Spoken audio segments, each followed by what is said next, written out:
Hello student, তোমরা যারা ক্যালকাটা ইউনিভার্সিটির আন্ডারে সেমিস্টার 4-এর ছাত্রছাত্রী আছো এবং তোমাদের রাষ্ট্রবিজ্ঞান পাস কোর্সে এসিসি B1 সাবজেক্টটা আছে, তোমাদের জন্য আজকের ক্লাসটা খুবই গুরুত্বপূর্ণ।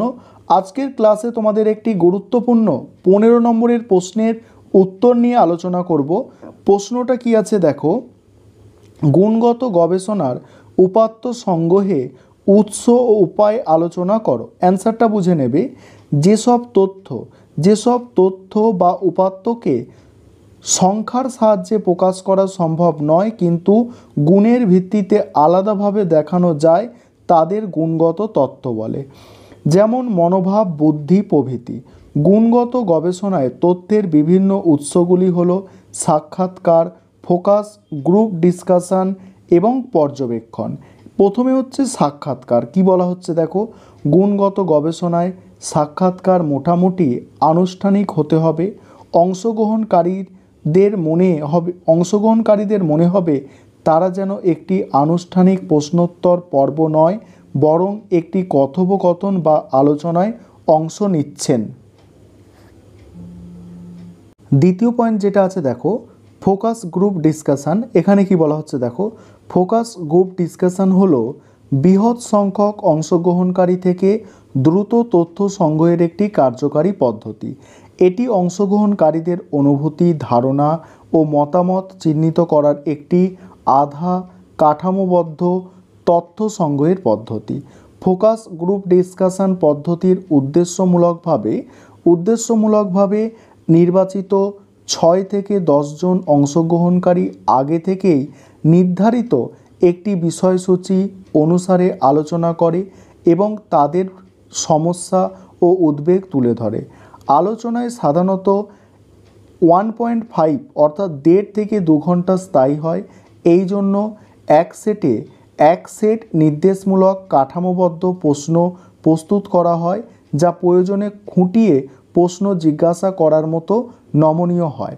ফোকাস গ্রুপ ডিসকাশনের জন্য দক্ষ মডারেটর বা ফ্যাসিলিটেটর প্রয়োজন।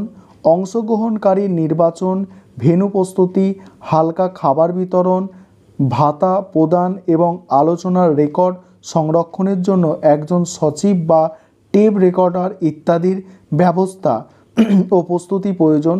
তথ্য বিশ্লেষণ এবং প্রতিবেদন তৈরির জন্যেও এইভাবে ভালো প্রযুক্তি ও দক্ষতার প্রয়োজন হয়। পরের পয়েন্ট হচ্ছে পর্যবেক্ষণ। এই পয়েন্টটা আলোচনা করব। তার আগে যে বিষয়টা বলার আছে, তোমাদের জন্য এই সাবজেক্টের স্টাডি মেটেরিয়াল তৈরি করা হয়েছে। কেউ যদি তোমরা পারচেস করতে ইচ্ছুক থাকো, এই নম্বরে যোগাযোগ করতে পারো। 912300525218 এই নম্বরে তোমরা যোগাযোগ করে স্টাডি মেটেরিয়াল পারচেস করতে পারো। পরের পয়েন্ট কি আছে দেখো, পর্যবেক্ষণে কি বলা হচ্ছে দেখো, অংশগ্রহণকারীগণ যে বাস্তব পরিবেশে অর্থাৎ যে প্রাকৃতিক, সামাজিক, সাংস্কৃতিক, অর্থনৈতিক পরিবেশে বাস করে সেই প্রেক্ষাপটে তাদের আচরণ সম্পর্কে তথ্য সংগ্রহ করার জন্য পর্যবেক্ষণ কৌশল ব্যবহার করা হয়। পর্যবেক্ষণ কাঠামোবদ্ধ ও কাঠামোবিহীন হতে পারে। কাঠামোবদ্ধ পর্যবেক্ষণ কি পর্যবেক্ষণ বা রেকর্ড করা হবে তা আগে থেকেই নির্ধারিত থাকে।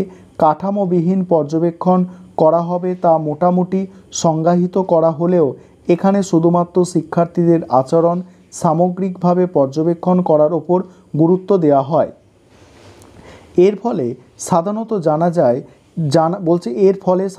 জানা নেই এমন সমস্যাবলী উন্মোচনের সম্ভাবনা বাড়ে। এক্ষেত্রে পর্যবেক্ষণের প্রমিত বিন্যাস না থাকায় সংগৃহীত তথ্য বিশ্লেষণে সমস্যা হতে পারে। এবারে পরের পয়েন্ট হচ্ছে পর্যবেক্ষণ মাধ্যমে তথ্য সংগ্রহের কৌশল। পর্যবেক্ষণ মাধ্যমে তথ্য সংগ্রহের কৌশলগুলি হলো লিখিত বিবরণ, ভিডিও রেকর্ডিং, ফটোগ্রাফ এবং আর্টিফ্যাক্টস। তারপরে কি আছে দেখো, পর্যবেক্ষণের সীমাবদ্ধতা। এখানে প্রথমত বলা হচ্ছে গবেষক পর্যবেক্ষণ করেছেন জানতে বা বুঝতে পারলে মানুষ আচরণ পরিবর্তন করে। দ্বিতীয়ত, গবেষক একটি পুরো পরিস্থিতি শুধু খানিক দৃশ্য বোঝার চেষ্টা করেন। তারপরে বলা হচ্ছে তৃতীয়ত, গবেষক দেখা ও নোট লেখার সময় কিছু মিস করতে পারেন। চতুর্থ, গবেষক পরিলক্ষিত বিষয় বুঝতে ভুল করতে পারেন। এই ছিল তোমাদের একটি গুরুত্বপূর্ণ 15 নম্বরের প্রশ্নের উত্তর।